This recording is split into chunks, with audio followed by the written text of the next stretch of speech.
누가복음 13장 6절에서 9절 말씀을 제가 받들어 읽겠습니다. 이에 비유로 말씀하시되 한 사람이 포도원에 무화과 나무를 심은 것이 있더니 와서 그 열매를 구하였으나 얻지 못한지라. 포도원 지기에게 이르되 내가 3년을 와서 이 무화과 나무에서 열매를 구하되 얻지 못하니 찍어버리라. 어찌 땅만 버리게 하였느냐? 대답하여 이르되 주인이여 금년에도 그대로 두소서. 내가 두릅하고 거름을 줄이니 이후에 만일 열매가 열면 좋겠니와 그렇지 않으면 찍어버리소서 하였다 하시니라. 아멘. 자, 이 본문의 말씀은 사실 우리 앞에 있는 누가복음 13장 1절과 5절에 있는 말씀하고 같이 보아야 합니다. 자, 이 본문을 같이 볼 때 예수님이 이 비유의 말씀을 하신 거는 그 앞에, 자, 지금 예루살렘에 망대가 무너져서 18명이 한꺼번에 죽는 아주 죄악이 크기 때문에 이러한 하나님의 심판이 있는 거 아닙니까? 라고 할 수 있는 그 말씀을 예수님이 직접 했습니다. 그리고 그들이 죄가 많아서가 아니라 하나님의 계획과 섭리 속에 그들이 심판받은 것임을 분명히 했습니다. 그렇다면 이 특별히 4절 말씀과 6절의 말씀을 볼 때 그들보다 죄가 더 많지만 아직 하나님이 심판하지 않는 경우로서 지금 6절에서 9절의 말씀으로 비유의 말씀으로 넘어갑니다.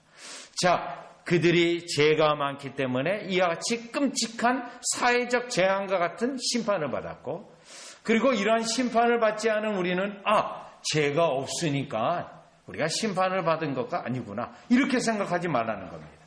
왜냐하면 우리 가운데 여전히 회개할 영혼이 있는데 그 회개하기까지 주님이 기다리기 때문에 심판이 있지 않은 것이라는 내용을 이 비유의 말씀으로 하셨고, 그러나 회개에 하는 기다리시는 하나님의 기다리시는 기간은 있고 그 기간이 끝나게 되면 그래도 회개하지 않으면 하나님이 심판하신다고 하는 내용이 오늘 6절에서 9절까지의 비유의 말씀이 되겠습니다.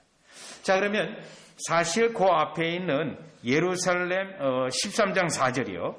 한번 보시면 또 실로암에서 망대가 무너져 치어 죽은 18사람이 예루살렘에 거한 다른 모든 사람보다 죄가 더 있는 줄 아느냐. 특별히 예수님이 이 말씀하고 비유의 말씀하고 연결해 보면서 그 당시 역사적인 상황으로 볼 수도 있습니다. 그래서 이 비유의 말씀을 예언적인 말씀으로도 볼 수 있어요. 즉 예수님이 지금 회개하라, 예루살렘도 회개하라 그런 말씀을 했는데, 그리고 기다렸는데, 그리고 예수님이 공생의 사역으로 3년간을 살겠다는 거죠. 보시죠. 7절에 보면 포도원 지기에게 이르되 내가 3년을 와서 이 무화과 나무에서, 예수님이 3년 사역을 했는데 여전히 이들이 회개하지 아니하고, 그리고 예수님이 또 승천하셔서 회개하기까지 사도들을 보내고 전도자를 보내서 회개케 하기를 원했는데, 기다리셨는데 회개하지 않음으로 말미암아 AD 70년에 예루살렘을 멸망케 하는 심판을 내다보는 예언적 말씀으로도 볼 수 있습니다. 결국 그들은 회개하지 않아서 예수님을 죽였으며, 그리고도 회개하지 않아서 결국 AD 70년에 예루살렘 성전이 무너지고 마지막 독립전쟁 마사다에서 2년간을 버티다가 결국은 이들이 몰살당하게 되는데, 그때 죽은 사람이 본문에는 18명 돼 있지만 그 당시 죽은 사람이 기록에 의하면 30만 명입니다. 30만 명이요. 그래서 이 예언의 말씀으로 6절에서 9절을 예언의 말씀으로 볼 수 있는데, 그러나 예수님의 이 말씀을 전체적으로 구약과 신약과 전체 다른 구절하고 연결해 보면 이 구절은, 오늘 특별히 읽은 이 본문은 예수님이 유대인, 그리고 예수님이 지금 우리 시대의 교회에 해당하는 교회, 하나님의 백성, 그 백성에 대한 말씀으로 해석을 우리가 해야 됩니다. 왜 그런 거 하니? 여러분 6절에 보면 한 사람이 포도원에, 이 한 사람을 성부 하나님으로 해석하기도 합니다. 그렇다면 이 7절에 포도원지기가 나와요. 포도원지기는 누굴까? 할 때 예수 그리스도라고 보기도 합니다. 그런데 이때 여기에 예수님과 성부 하나님의 관계 속에서 이 언급으로 볼 수도 있는데, 그런데 이렇게 해석도 해요. 교회 역사를 보면. 그럼에도 불구하고 우리가 7절에 있는 이 포도원지기예요. 이 포도원지기가 다른 성경 역본에는 복수로 돼 있어요. 이 포도원지기가. 그렇다면 이 포도원지기는 아까 성부와 성자의 예수님으로 보기보다는 포도원지기는 하나님이 말씀의 사역자, 하나님이 보내신 그리스도가 보내신 말씀의 사역자로 볼 수가 있습니다. 그렇다면 오늘 나와 있는 이 비유에서 인물이 있어요. 한 사람, 여러분 성부로 보셔도 되고 또 성자로 보셔도 됩니다. 그러면 이 포도원지기는 오늘날로 본다면 말씀 사역자, 물론 예수님도 해당돼요. 예수님이 이 땅에 오셔서 말씀을 증거하고 또 예수님이 사도들을 보내고 예수님이 전도자를 보내시기 때문에 이 포도원지기가 예수님에게도 해당되어지는데, 우리는 오늘날의 말씀 사역자로 볼 수가 있습니다. 그런데 이렇게 해석해도 되고 저렇게 해석해도 돼요. 그렇다면 이 비유에서의 핵심은 어디에 해당되냐면 누구냐면 무화과 나무입니다. 이 무화과 나무가 이 비유를 해석할 때 예수님이 무엇을 의도했는지를 우리가 파악할 수 있는데, 첫 번째 이 무화과 나무가 무엇을 의미하는지 한번 살펴보려고 하는데 6절입니다.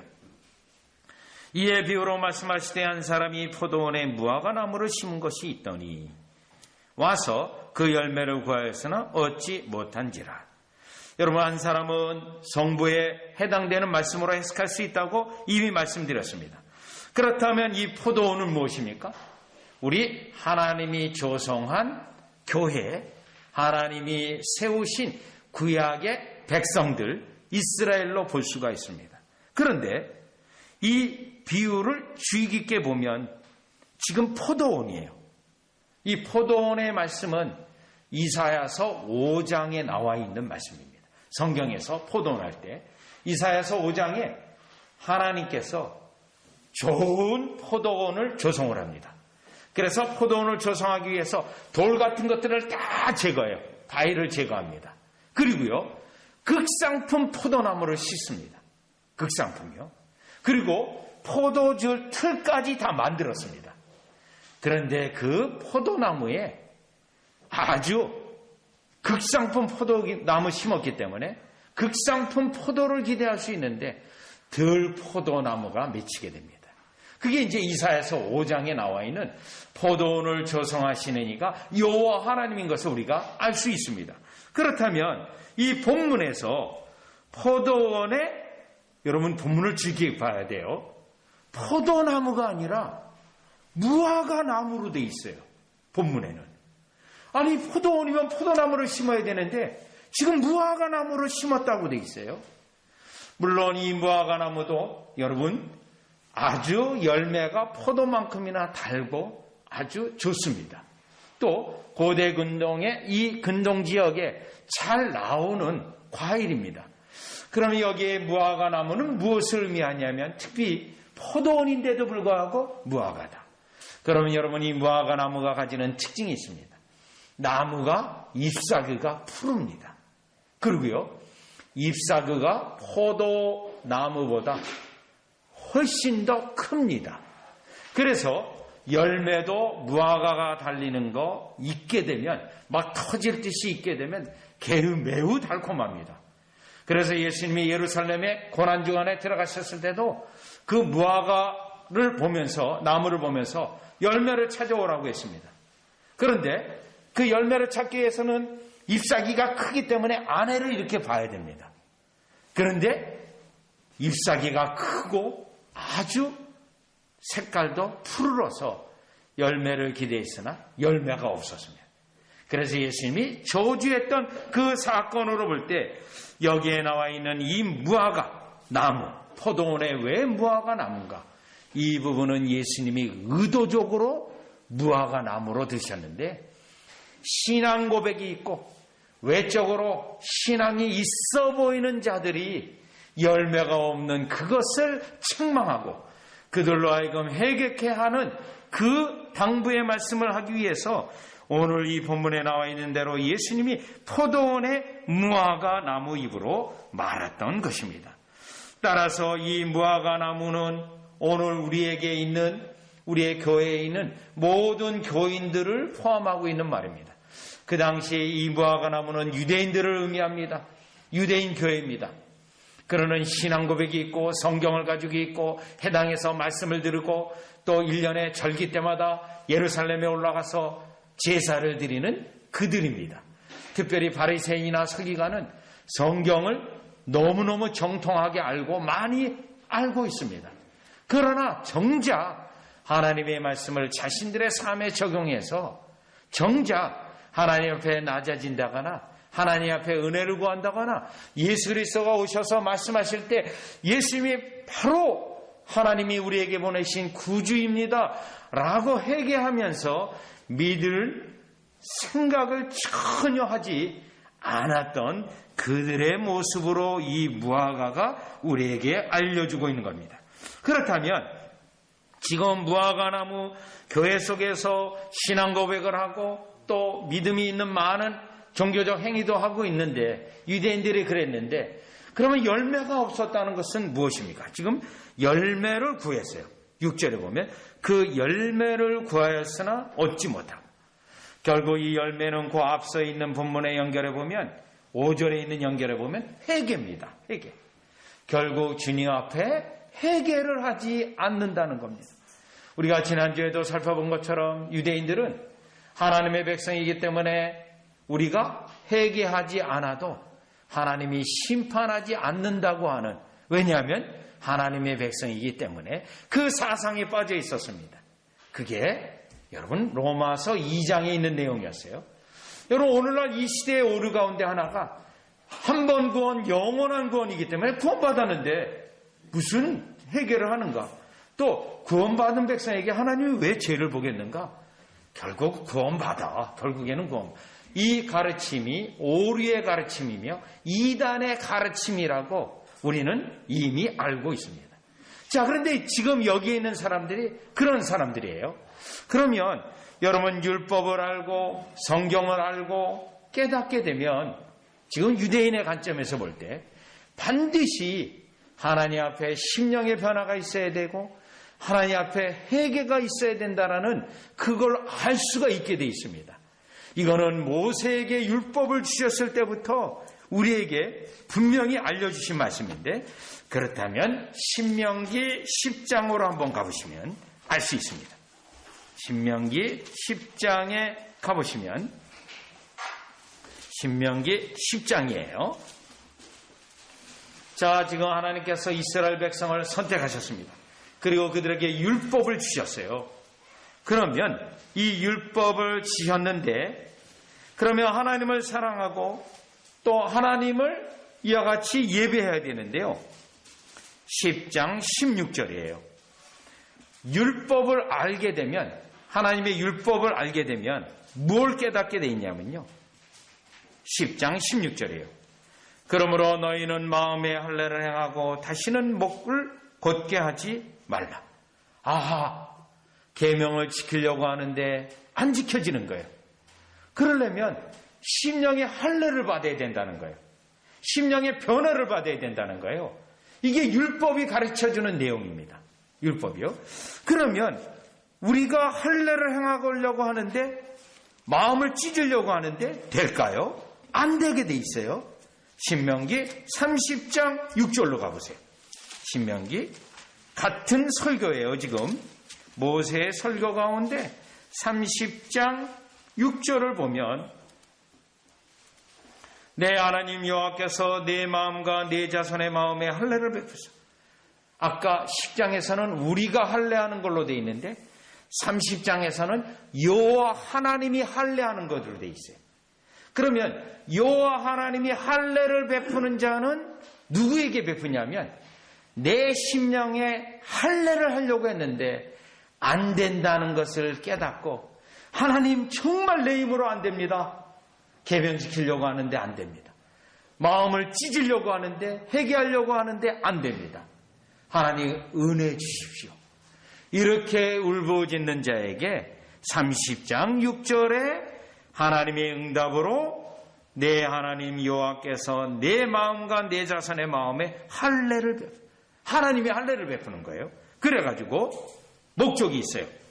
너로 마음을 다하며 뜻을 다하여 내 하나님 여호와를 사랑하게 하사 너로 생명을 얻게 하실 것이며, 이 부분입니다.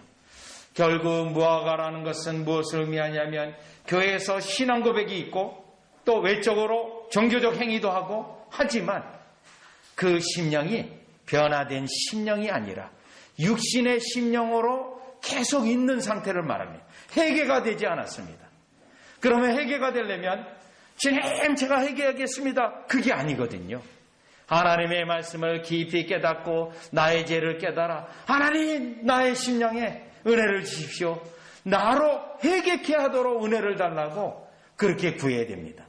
그때 우리 주님은 그 기도의 응답에 우리의 심령에 할례를 베풀어서 우리가 변화된 심령, 회개한 심령을 갖게 하는 그 하나님의 역사가 이미 모세에게 율법을 주실 때부터 정해놓은 원리입니다. 물론 모세에게도 이 원리를 말했지만 할례를 제정한 우리 하나님께서 창세기 17장에 아브라함에게도 그렇게 했었어요. 아브라함에게도 이 할례를 제정해서 심령의 할례를 받아야 하나님의 백성으로서 하나님을 예배하고 하나님을 사랑할 수 있게 된다는 것을 가르쳐 준 것입니다.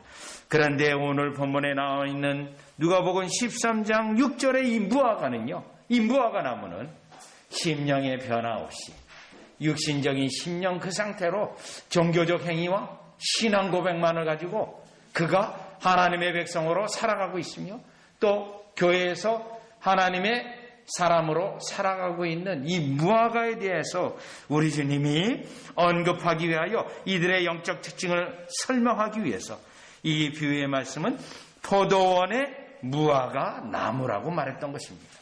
자, 그렇다면 이제 이 무화과 나무가 그토록 하나님께서 은혜를 베풀었는데 도무지 해결을 하지 않습니다. 심령의 변화가 일어나지 않습니다. 그래서 우리 주님이 뽑아내려고 합니다. 주인이 뽑아내려고 해요.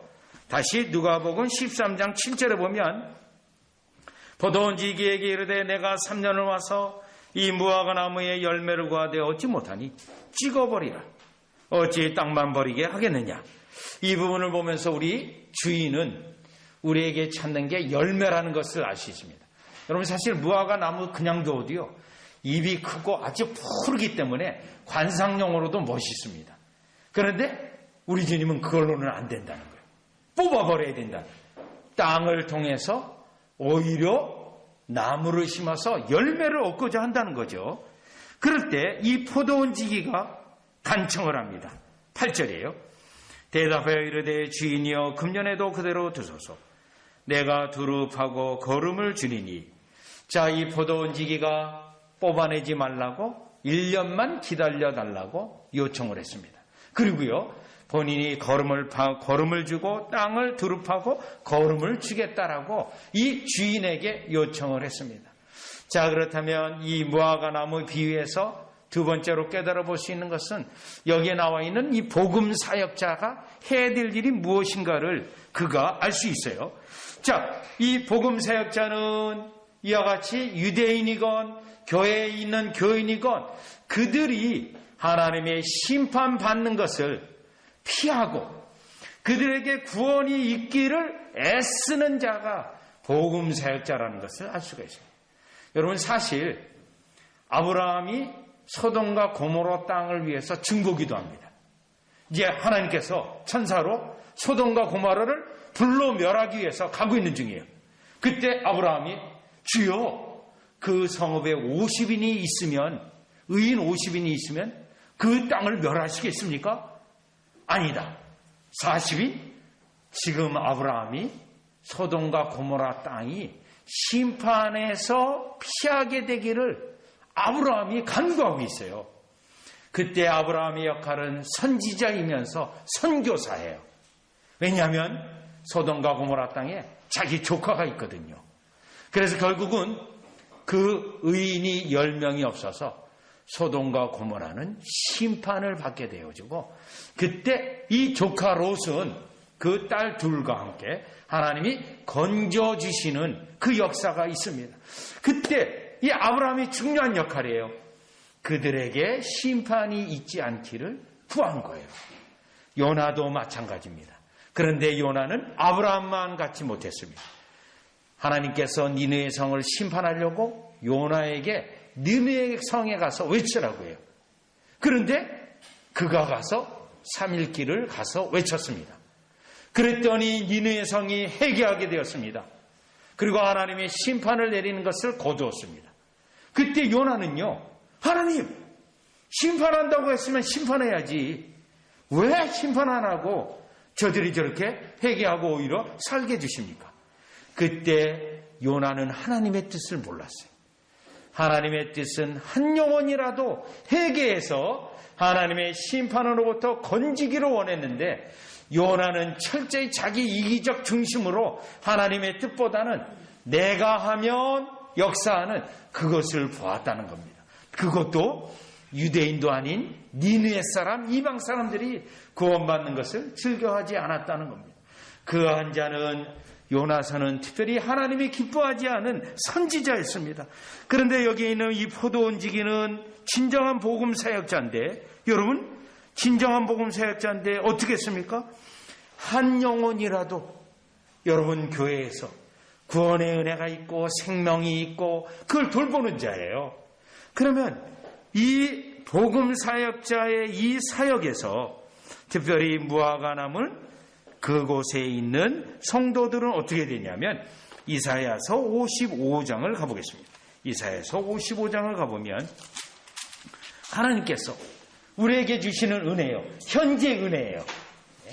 현재 우리에게 현재 주시는 은혜입니다. 어떻게 하든지 심령의 변화가 일어나고 심령의 할례를 받아서 하나님을 예배하고 이와 같이 영원한 나라에 들어가게 하기 위해 복음 사역자를 보내고, 그 복음 사역자들로 하여금 열매가 없는데도 또 사역하라는 거예요. 그러면 그곳에 있는 하나님의 백성들은 어떻게 되는가? 저도 어떻게 되는가? 이사야서 55장 1절입니다. 오라 너희 목마른 자들아 물러나오라, 돈 없는 자도 오라. 너희는 와서 사 먹되 돈 없이 값없이 와서 포도주와 젖을 사라. 여러분, 여기서 뭐죠? 목마른 자들아 물을 찾듯이 찾으라는 거예요. 생명을 찾으라는 거예요. 자, 2절로 가보시면, 너희가 어찌하여 양식이 아닌 것을 위하여 은을 달아주며 배부르게 하지 못할 것을 위하여 수고하느냐. 내게 듣고 들을지어다. 요겁니다. 그리하면 너희가 좋은 것을 먹을 것이며 너희 자신들이 기름진 것으로 즐거움을 얻으리라. 여러분, 양식, 이 땅에 있는 먹고 사는 거, 잘 사는 거, 그게 중요한 게 아니라는 거예요. 지금 생명의 양식, 생명의 말씀을 먹으라는 거예요. 그것을 통해서 다른 것까지 다 따라와요. 이 땅에 있는 것을 따라가면 결국은 지옥입니다. 그런데요, 영원한 생명을 따라가게 되면, 생명의 양식을 따라가게 되면 이 땅에 필요한 것까지 다 따라와요. 이걸 몰라. 그러니까 이거를 모르는 자들은 이 땅에 그냥 잘 사는 것, 그것만 생각하는 거예요. 안 된다는 거예요. 3절.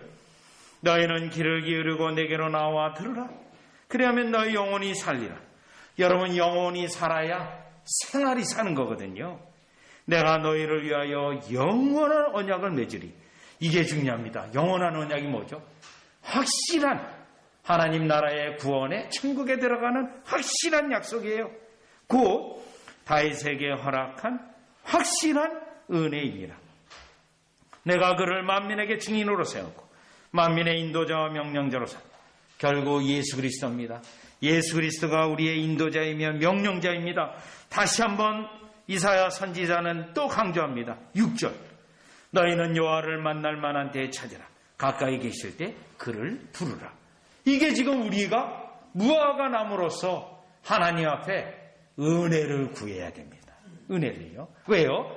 심판이 유예가 되어졌고 또 이와 같이 하나님이 우리에게 여전히 기회를 주고 계시기 때문에 우리는 주님 이와 같이 심판 회개하지 아니하면 하나님의 엄중한 심판이 있는데 그러면 지금 현재 우리는 무엇을 해야 됩니까?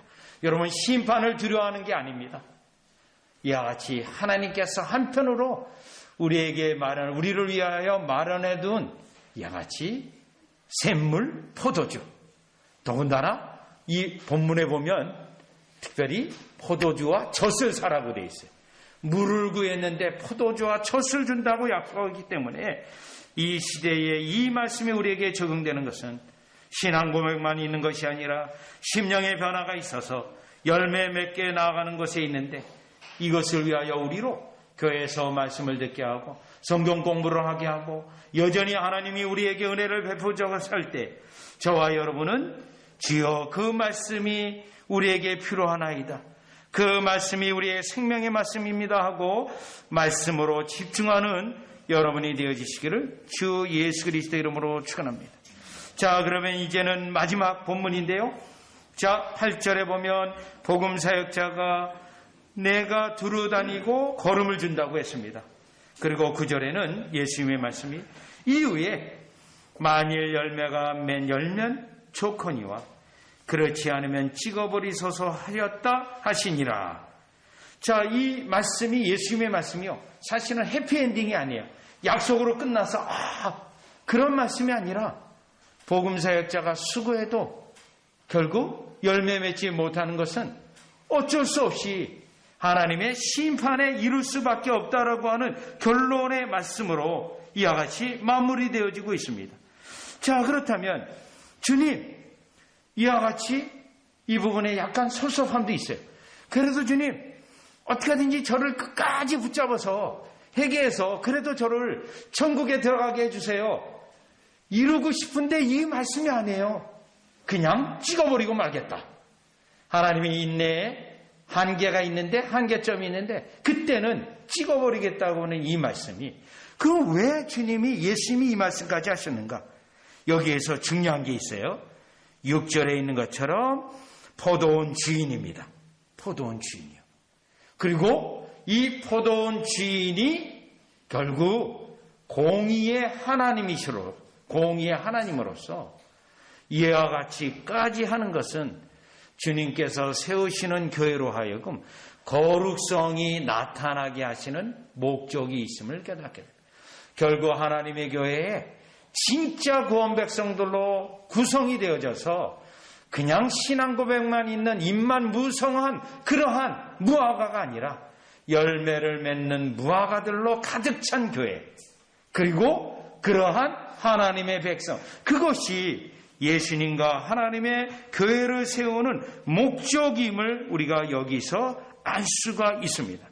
그렇다면 이 9절의 말씀은 우리에게 또 어떤 말씀으로 무화과 나무로서 어떤 말씀으로 적용이 되냐면 이 말씀은 교회가 경건의 능력이 있고 하나님의 구원 백성으로 구성이 되어져서 우리가 열매 맺지 못하는 무화과 나무에 의해서 하나님의 참된 성도들이 어려움을 당하고 시험을 당하지 않게 하는 것이 교회의 기능 중에 하나라는 겁니다. 믿음이 없는 자의 잘못된 유혹과 시험을 통하여 하나님의 진정한 백성이 하나님의 뜻을 이행하지 못하고 오히려 그것에 방해가 되었을 때 결국 하나님이 악인을 심판할 때 심지어 그 옆에 있는 선인까지도 믿음의 백성까지도 함께 하나님의 징계와 심판에 이룰 수 있기 때문에 이 말씀을 하셨던 겁니다. 왜냐하면 요한계시록에 보면 하나님의 백성이 때때로 공동체에서 잘못됐음에도 불구하고 그 잘못된 것을 묵인했을 때 그를 심판하실 때 그 화가 우리에게까지 미치는 것을 성경은 분명히 말하고 있습니다. 요한계시록에서도 말하고 고린도전서 5장에도 말합니다. 왜 교회에 이 악이 있는데 제거하지 않느냐는 겁니다. 그래서 하나님이 그 교회를 이와 같이 벌을 내리실 때, 심판할 때 그것에 대하여 무관심했거나 악에 대하여 동조했거나 그것에 대하여 반드시 책임을 묻겠다는 그 말씀으로 인하여서 오늘 이 본문의 말씀은 이와 같이 찍어버리소서, 이 말씀은 우리 주님이 교회에 진짜 무화과 나무들로 열매를 더 맺게 하기 위해서 땅을 잘못된 것으로 이와 같이 쓰지 않게 하시고, 우리 주님은 결코 기어코는 진정한 무화과 나무를 통하여 열매를 얻고자 하는 그의 거룩성과 그의 건강한 능력과 세상과 구별된 것을 뚜렷하게 해서 이 역사를 이루실 것을 오늘 9절의 결론의 말씀으로 우리에게 말씀하고 있습니다. 따라서 오늘 이 본문을 통하여 우리는 주님 앞에서 진정한 열매 맺는 무화과 나무로서 주님 이 열매를 보소서 하고 이르기까지 특별히 우리의 심령에 변화된 회심이 된 증거와 역사가 여러분에게 넘쳐져서, 특별히 성경의 요한계시록 2장 3장에 아시아 7교회가 있는데 그때 이 서머나 교회처럼 칭찬을 받고 책망이 없는 그러한 교회로 세워지기를 주 예수 그리스도의 이름으로 축원합니다. 기도드리겠습니다. 하나님 아버지, 이스라엘 백성이, 유대인들이 하나님의 말씀을 붙잡고 여호와를 예배하고 경배한다고 하지만 그들은 믿음이 없는 자들이었습니다. 심령의 변화가 없었습니다. 그래서 오늘 예수님의 이 비유의 말씀을 통하여 우리 주님이 지금도 우리를 향하여 보시는 것은 심령의 할례를 받았는 그 열매를 보기 원하온 회개의 진정성이 있고 신앙 고백의 진정성이 있고 오직 말씀과 믿음으로 따라가고자 하는 그 진정성이 있는지 보시기를 원하오니 주여 예배 가운데 우리의 심령을 보시옵소서. 주님, 우리에게 베푸신 은혜가 이러이러합니다라고 고백하는 우리로 주님 앞에 담대히 서는, 즐거움으로 서는, 또 주님 앞에 나아가기를 즐거워하는 우리로 축복하여 주시옵소서. 예수님의 이름으로 기도리옵나이다. 아멘.